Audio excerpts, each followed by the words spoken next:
Si votre gâteau ne monte jamais, qu'il reste pâteux à l'intérieur ou qu'il s'émiette en 1000 morceaux quand vous essayez de le couper, vous êtes au bon endroit. Bonjour à toutes et bienvenue sur cette nouvelle vidéo. Si c'est votre première fois ici, je me présente. Je m'appelle Coraline, je suis photographe et créatrice de recettes véganes et j'ai décroché mon diplôme de CAP pâtisserie en 2019 qui m'a permis d'obtenir toutes les bases de la pâtisserie. En tout cas, ça m'a permis de comprendre comment ça fonctionne et pourquoi certaines choses ne fonctionnent pas. Je n'ai pas toujours eu les bases, même quand je croyais les avoir. Alors aujourd'hui, je vais vous partager toutes les astuces dont vous avez besoin pour réussir vos gâteaux véganes. Pour commencer, c'est important de connaître quels sont les ingrédients qui composent un gâteau et à quoi ils servent. Car oui, chaque ingrédient a une fonction. Promis, ce n'est pas pour vous embêter qu'on vous dit d'utiliser telle farine ou tel lait végétal. Cette vidéo est donc découpée selon les ingrédients de base qu'on trouve dans un gâteau, soit la farine, le sucre, le lait végétal ou équivalent. Je vais faire une parenthèse sur les alternatives aux œufs, puis je parlerai de la matière grasse et de la levure. Après avoir discuté de tout ça, je vous parlerai bien sûr de la cuisson des gâteaux, et je pense que ce sera bon. Même si j'essaye d'aller à l'essentiel, ça me semble important d'expliquer certaines choses en profondeur, donc cette vidéo risque d'être un peu longue. Je vous conseille de prendre un petit thé, quelque chose à manger et de vous installer confortablement. Lançons-nous dans la vidéo.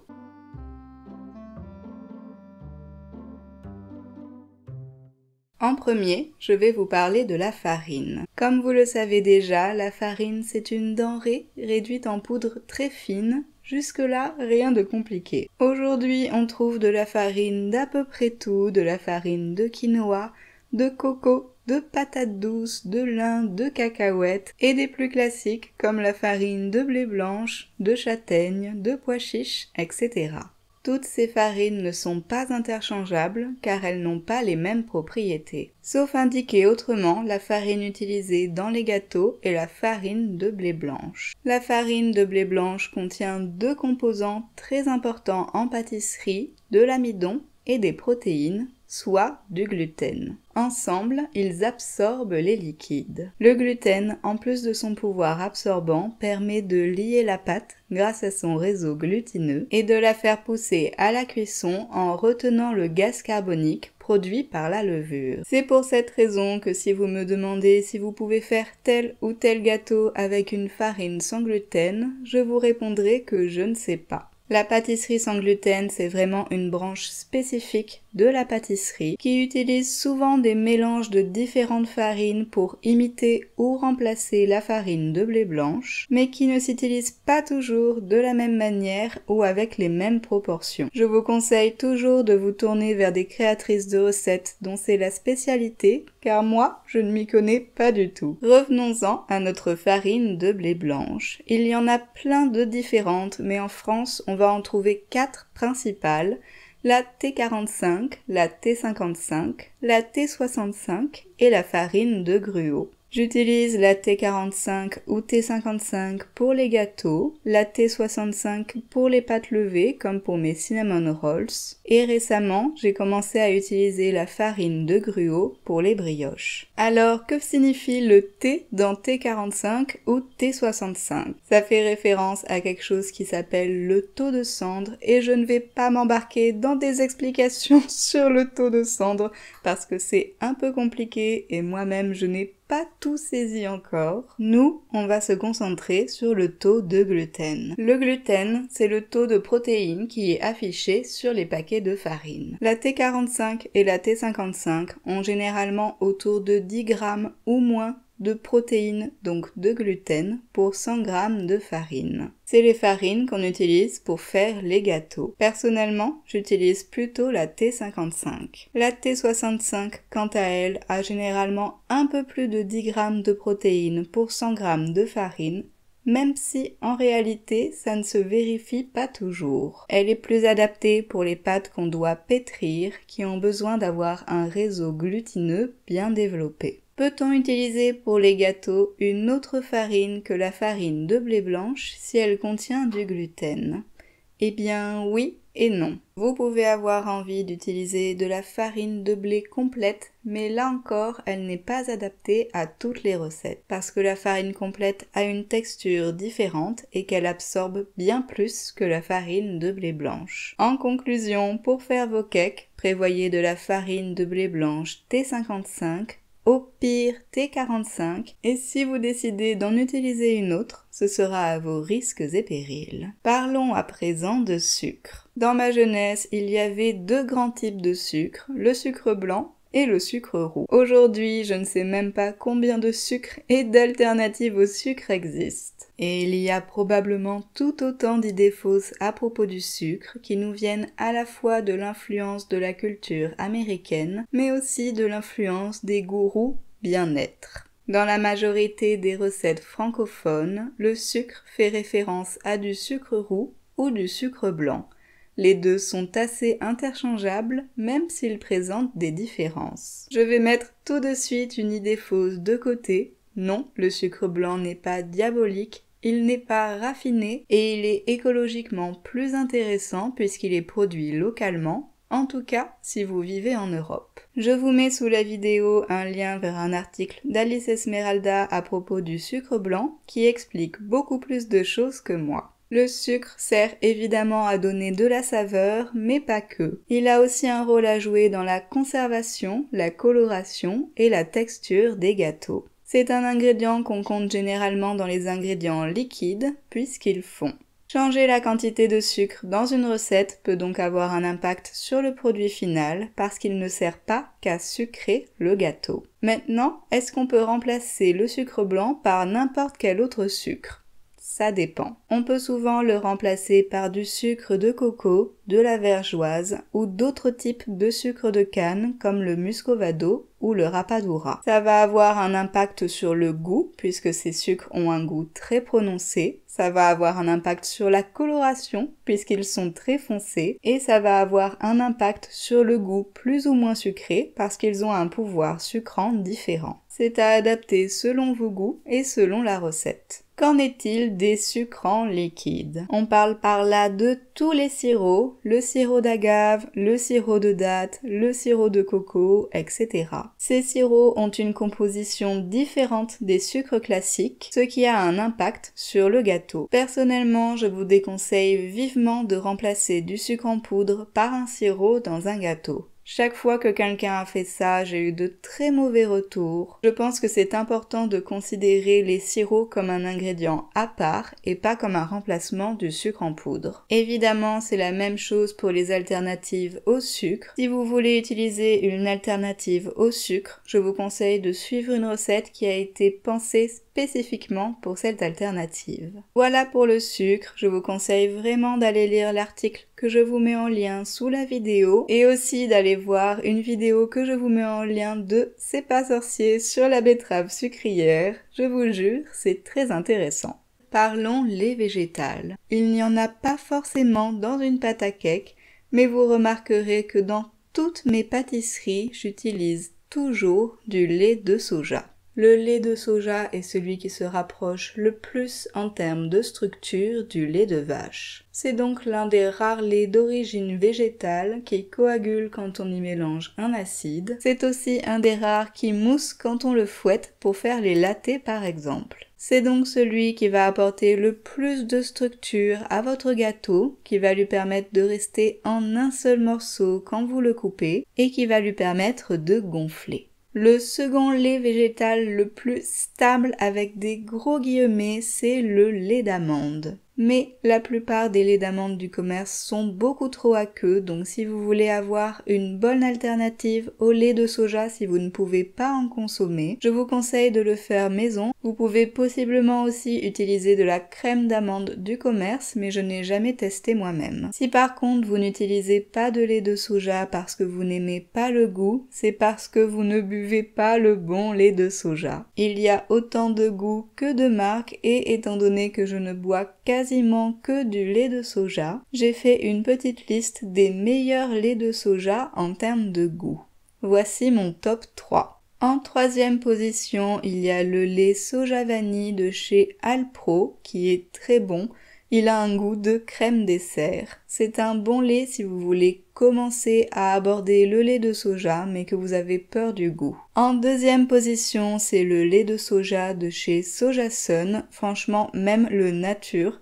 Je ne sais pas comment ils font, il n'y a aucune amertume, il est doux en goût, dommage qu'il soit si cher. Et en première position, quasiment le seul que je consomme, c'est le lait soja vanille de chez Regain, donc c'est la marque Intermarché Bio. C'est un des moins chers et franchement, il se boit même tout seul. Il est super bon dans les boissons parce qu'il est épais, il est super bon dans les pâtisseries parce qu'il a bon goût. Est-ce que vous pouvez utiliser un autre lait végétal? Techniquement, oui. Techniquement, vous pourriez même utiliser de l'eau, mais est-ce que le résultat sera vraiment optimal? Non.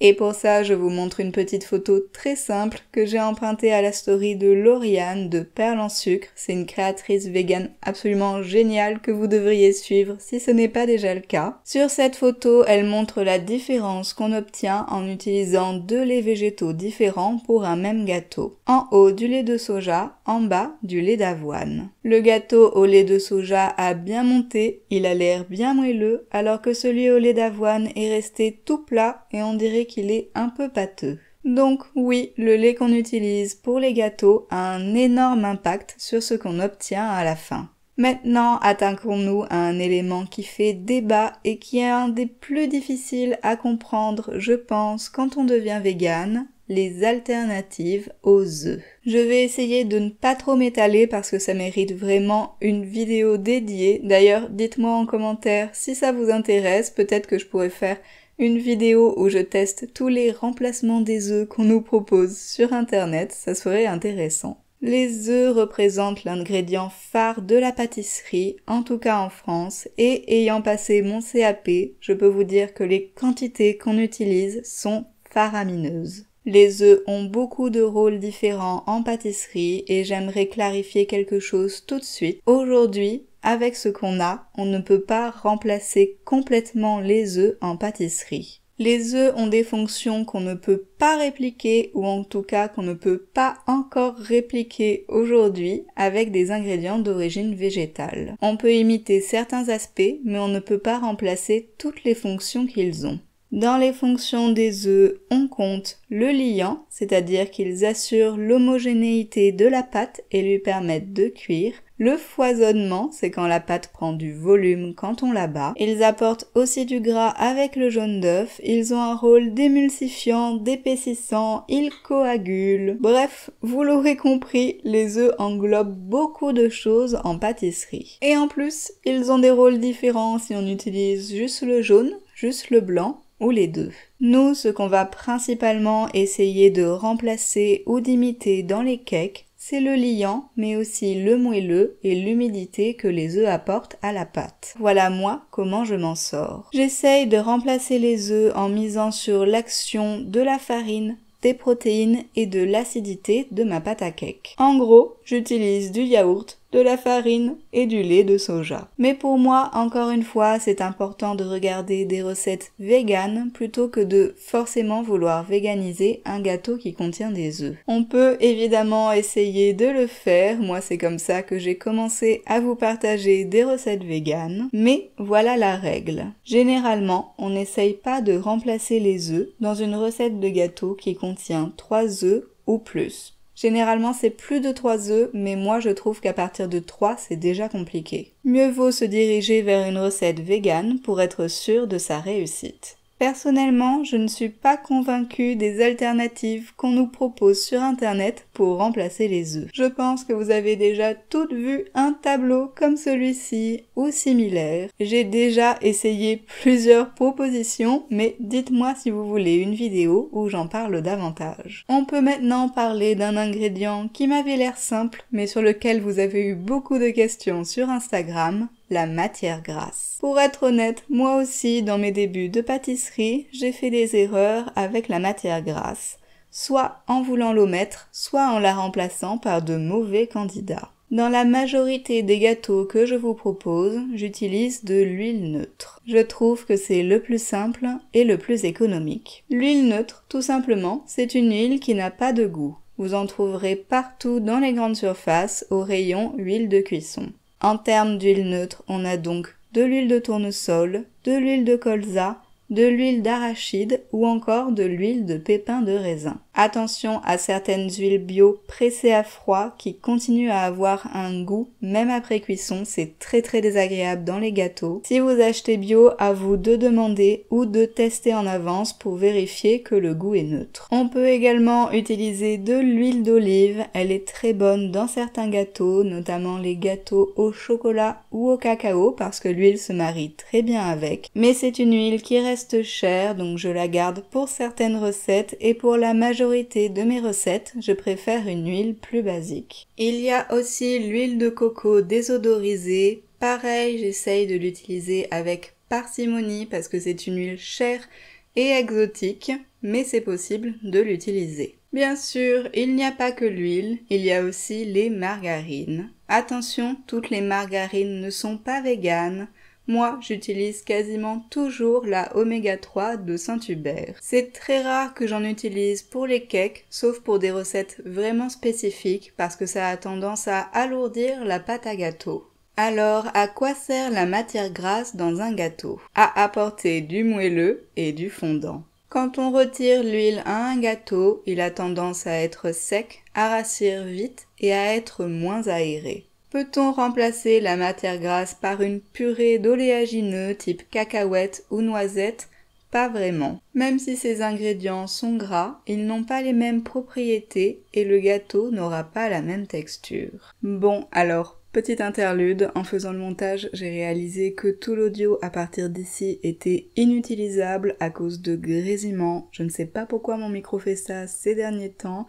Donc, je refilme la fin de la vidéo et si vous trouvez que j'ai une tête un peu différente, c'est normal. Passons à l'ingrédient final sur lequel il faut rétablir plusieurs vérités, la levure chimique. Vous savez déjà évidemment ce que c'est une poudre très fine qui permet au gâteau de lever et d'avoir une mie aérée. On l'appelle aussi poudre à lever ou poudre à pâte.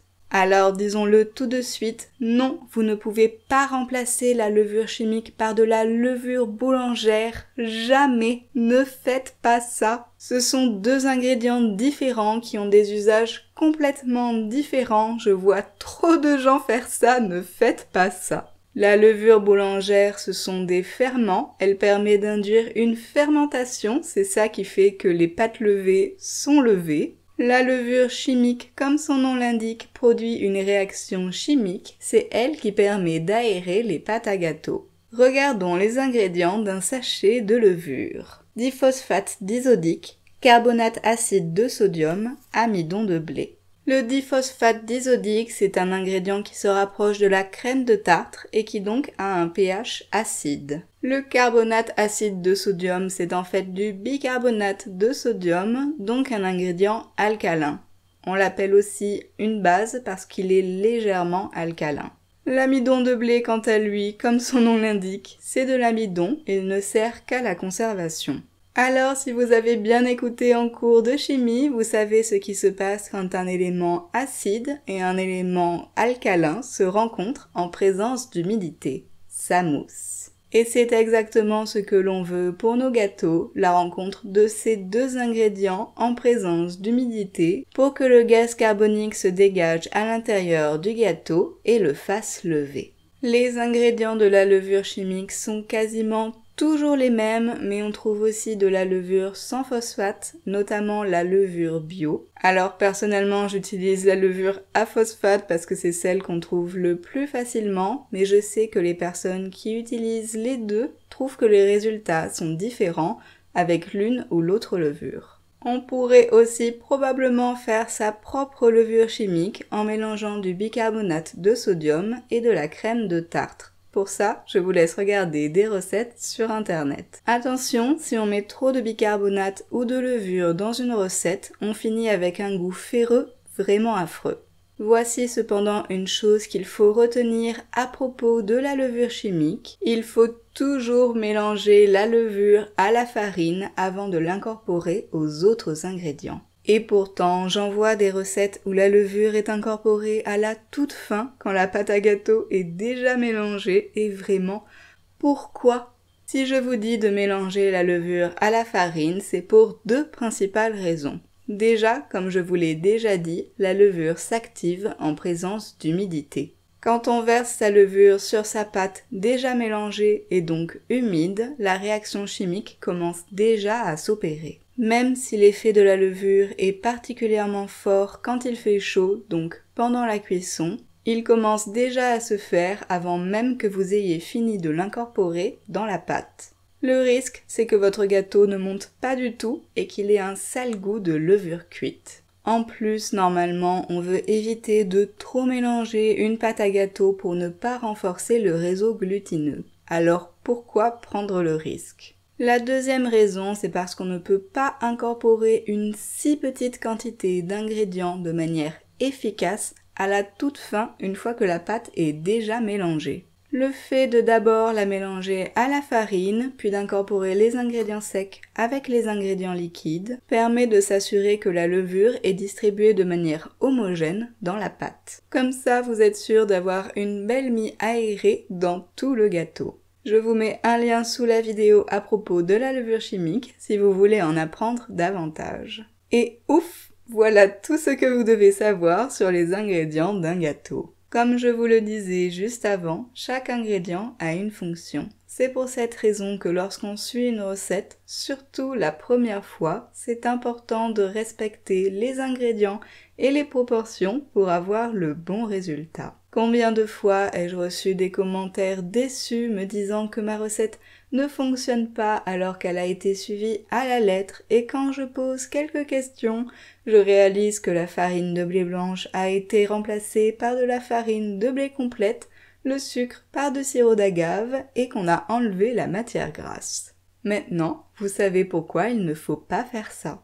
Finissons cette vidéo avec quelques conseils de base et je vais aussi vous expliquer comment moi je cuis mes gâteaux. Pour faire votre pâte à gâteau, vous aurez besoin d'un saladier et d'un grand bol. Dans le saladier, vous allez mélanger tous les ingrédients liquides et je dis bien tous. L'huile, le yaourt, le lait végétal, la compote, la purée de citrouille s'il y en a, la vanille, bref, tout ce que vous utilisez qui est liquide, incluant le sucre. Dans le bol à part, vous mélangez tous vos ingrédients secs.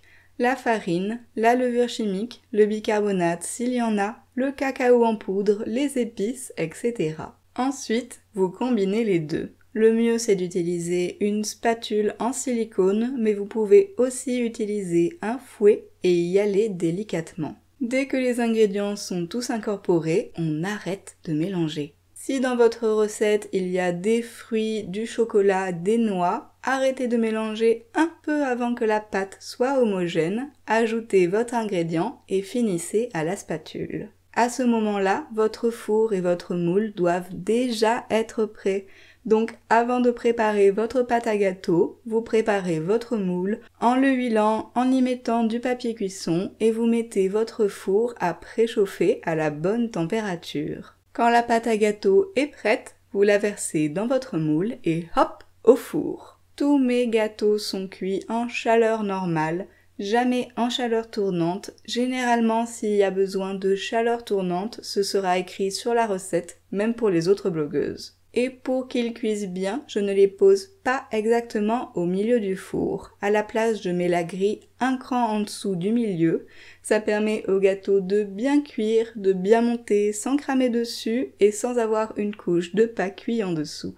Je crois que cette vidéo est très longue, j'ai tendance à m'étaler parce que pour moi c'est important de comprendre comment les ingrédients réagissent entre eux et pourquoi utiliser l'un plutôt que l'autre. J'espère que ça vous aura aidé et intéressé. D'ailleurs, comme je vous l'ai dit, je vous laisse quelques ressources en barre d'infos si vous avez envie d'approfondir vos connaissances. Si vous avez l'habitude de faire des erreurs que j'ai mentionnées dans la vidéo, dites-le moi en commentaire, je serai curieuse de lire ça et j'espère que ça vous aura permis de rectifier le tir et de toujours réussir vos gâteaux. Partagez-moi aussi vos questions si je n'y ai pas répondu dans la vidéo et je ferai de mon mieux pour y répondre en commentaire. Si cette vidéo vous a donné faim, n'oubliez pas que j'ai des tas et des tas de recettes de gâteaux et de pâtisseries sur mon blog, alors rendez-vous sur l-herboriste.com. Cette vidéo m'a demandé beaucoup de préparation, alors si ça vous a servi, surtout n'oubliez pas de mettre un pouce bleu, un commentaire et de vous abonner à la chaîne. On se retrouve bientôt pour une nouvelle vidéo, alors en attendant, je vous fais des bisous et je vous dis à bientôt.